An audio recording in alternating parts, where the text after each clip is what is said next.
श्री राम जय जय राम। श्री राम जय जय राम। श्रीमद् वाल्मीकि रामायण का अयोध्या कांड का 112वां सर्ग। द्वादशाधिक सप्तमः सर्गः। ऋषियों का भरत को श्री राम की आज्ञा के अनुसार लौट जाने की सलाह देना और भरत जी का पुनः श्री राम के चरणों में गिरकर चलने की प्रार्थना करना। भगवान श्री राम का उन्हें समझाकर अपनी चरण पादुका देकर उन सबको विदा करना। श्री राम जय जय राम। श्री राम जय जय राम। तम प्रतिमते जोभ्याम रातुभ्याम रोमहर्षणम विस्मिता संगमम प्रेच समुपेता महर्षया। उन अनुपम तेजस्वी भ्राताओं को का यह वह रोमांचकारी समागम देख वहां आए हुए महर्षियों को बड़ा विस्मय हुआ। अंतर्हिता मुनिगणा स्थिताश्च परमर्षयाम् तो भ्रातरो महाभागो काकुस्थौ प्रशंसिने।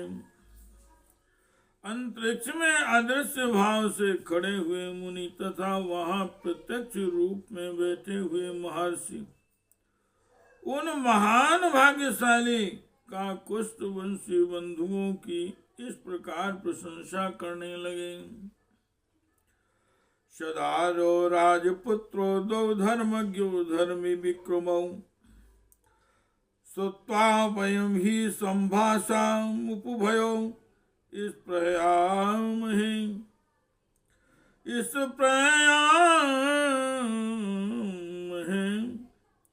ये दोनों राजकुमार सदा श्रेष्ठ धर्म के ज्ञाता और धर्म मार्ग पर ही चलने वाले हैं। इन दोनों की बातचीत सुनकर हमें उसे बारंबार सुनते रहने की इच्छा होती है।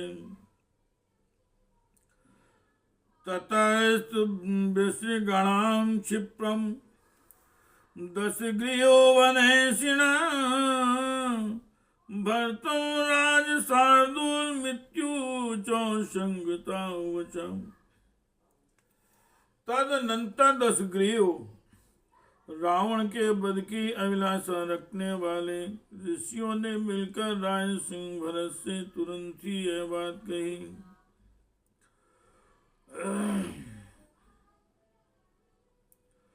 कुले जात महाप्राज्ञा महामृतो महायशाम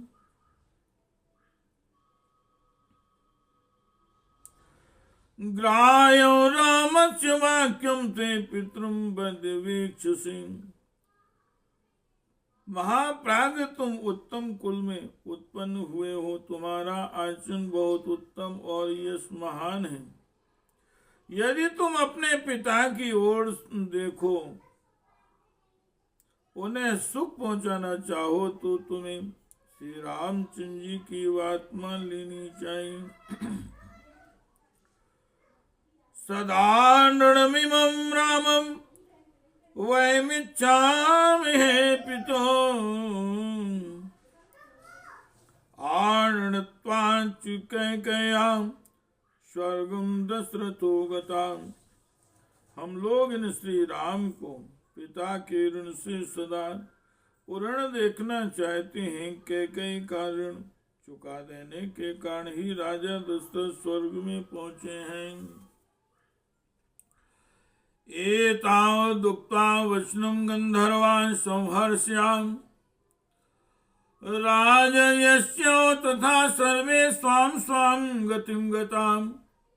इतना कहकर वहां आए हुए गंधर्व, महर्षि और राजर्षि सब अपने अपने स्थान को चले गए। ह्लादितस्तेन वाक्येन सुशुभे शुभ दर्शनाम रामा संसर्बदनस्तान ऋषीनभ्य पूजयतो। जिनके दर्शन से जगत का कल्याण हो जाता है, वे भगवान श्री राम महर्षियों के वचन से बहुत प्रसन्न हुए। उनका मुख हर्षोल्लास से खिल उठा, इससे उनकी बड़ी शोभा हुई और उन्होंने इन महर्षियों की सादर प्रशंसा की। त्रस्त गात्रस्तो भर्ता सा वाचां सज्जमानयां कृतांजलिरिदं वाक्यं राघवं पुनरुब्रवीत्। परंतु भरत का सारा शरीर थर्रा उठा। वे लड़खड़ाती हुई जबान से हाथ जोड़कर श्री रामचंद्र जी भगवान से बोले, राम धर्मिमं प्रेक्ष्य कुल धर्मानुसंततम कुर्तुमर्हसि काकुत्स्थं मातुश्च याचनाम्। काकुत्स्थ कुलभूषण श्री राम हमारे कुल धर्म से संबंध रखने वाला, जो ज्येष्ठ पुत्र का राज्य ग्रहण और प्रजा पालन रूप धर्म है, उसकी ओर दृष्टि डालकर आप मेरी तथा माता की याचना सफल कीजिए। रचितुम सुमहान राज्यमय में कस्तु नो सहे पौनान पदान शापी रक्तान रज्यतुम तदा।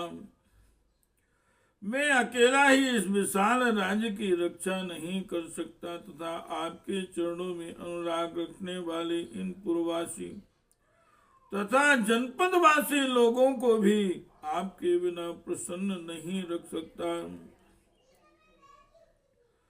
ज्ञात्यश्चापि यो दास्यं मित्राणि सुहृदश्च नाम त्वामेव हि प्रतीक्षन्ते परजन्यम्यो कस्य काम। जैसे किसान मेघ की प्रतीक्षा करते रहते हैं, उसी प्रकार हमारे बंधु बांधव, योद्धा, मित्र और सुहृद सब लोग आपकी ही बाट जोहते हैं। इदम राज्यं महाप्राज्ञ स्थापय प्रतिपद्य ही शक्तिमान साही काकुत्स्थ लोकस्य परिपालने। हे महाप्राज्ञ, आप इस राज्य को स्वीकार करके दूसरे किसी को इसके पालन का भार सौंप दीजिए। वही पुरुष आपकी प्रजा वर्ग अथवा लोक का पालन करने में समर्थ हो सकता है। यो मुक्त्वा प्रदन् तद भ्रातोपद्योर्भर्तस्तदा व्रसं संप्रार्थयामास राघवे अति प्रियं वदन्। ऐसा कहकर भरत अपने भाई के चरणों पर गिर पड़े। उस समय उन्होंने श्री रघुनाथ जी से अत्यंत प्रिय वचन बोलकर उनसे राज्य ग्रहण करने के लिए बड़ी प्रार्थना की। तमंके भ्रातृं कृत्वा रामो वचनं ब्रवीत् श्यामं नलिन पत्राक्षं मत्र हंस स्वराश्वयं। तब श्री रामचंद्र जी ने श्याम वर्ण कमल नयन भाई भरत को उठाकर गोद में बैठा लिया और मदमंत हंस के समान मधुर स्वर में स्वयं यह बात कही। आगता त्वामीयं बुद्धिः स्वजावेनिकाचयां भस्मुसहसेता रक्षितुं पृथ्वीमपि। हे तात, तुम्हें जो यह स्वाभाविक विनयशील बुद्धि प्राप्त हुई है, इस बुद्धि के द्वारा तुम समस्त भूमंडल की रक्षा करने में भी पूर्ण रूप से समर्थ हो सकते हो। अमात्यस्य सुहृद्भिश्च अमात्यस्य स्वहन्भिश्च बुद्धिमनभिश्च मंत्रिभिः सर्वकार्याणि समन्त्य महान्त्यपि हि कारय। इसके सिवा अमात्यों, सुहृदों और बुद्धिमान मंत्रियों से सलाह लेकर उनके द्वारा सब कार्य वे कितने ही बड़े क्यों न हो करा लिया करो। लक्ष्मी चंद्रार्पयान वाहिम वान वाहिम चजेन अति आशाग्रो बेलावना प्रतिज्ञाम हम पिदो। चंद्रमा से उसकी प्रभा अलग हो जाए, हिमालय हिम का परित्याग कर दे, अथवा समुद्र अपनी सीमा को लांघ कर आगे बढ़ जाए, किंतु मैं पिता की प्रतिज्ञा नहीं तोड़ सकता। कामादवा तातलोभादवा मात्रात्युभिमिदं कृतुम् ना तन्मनसि कर्तव्यं वर्तितव्यं च मातृवतु। हे तात, माता कैकेयी ने कामना से अथवा लोभ बस तुम्हारे लिए जो कुछ किया है उसको मन में न लाना और उसके प्रति सदा वैसा ही बर्ताव करना जैसा अपनी पूजनीय माता के प्रति करना उचित है। एवं ब्रुवाणं भर्ता कौसल्यासुतं ब्रवीत् तेजसा आदित्य संकाशं प्रति पंचन्द्र दर्शनम्। तेजसा आदित्य संकाशं प्रति पंचन्द्र दर्शनम्। जो सूर्य के समान तेजस्वी है तथा जिनका दर्शन प्रतिपदा द्वितीया के चंद्रमा के भांति प्रहलाद जनक है, आह्लाद जनक है, उन कौशल्यानंदन श्री राम के इस प्रकार कहने पर भरत उनसे यों बोले। अधिरोहार्य पादाभ्याम पादुके भूषिते एते ही सर्वलोकस्य योगक्षेमं विधास्यताम्। आर्य दोनों सुवर्ण भूषित पादुकाएं आपके चरणों में अर्पित हैं। आप इन पर अपने चरण रखें, ये ही संपूर्ण जगत के योगक्षेम का निर्वाह करेंगी। सोमधिरोय नरव्यांगां पादुके व्यमुच्यचां पायच्च सुमहातेजा भरताय महात्मने। तब महातेजस्वी पुरुष सिंह श्री राम ने उन पादुकाओं पर चढ़कर उन्हें फिर अलग कर दिया और महात्मा भरत को सौंप दिया। सा पादुके प्रणम्य सा पादुके संप्रणम्य रामं वचनं ब्रवीत् चतुर्दशी वर्षाणि जटाचीर्धरो ह्यहं फलमूलास्नु वीर भवेयं रघुनंदन। तवागमनामां कांचन वसन वे नगराद वही तपादकन्या यस्य राजतंत्रं परं तपो।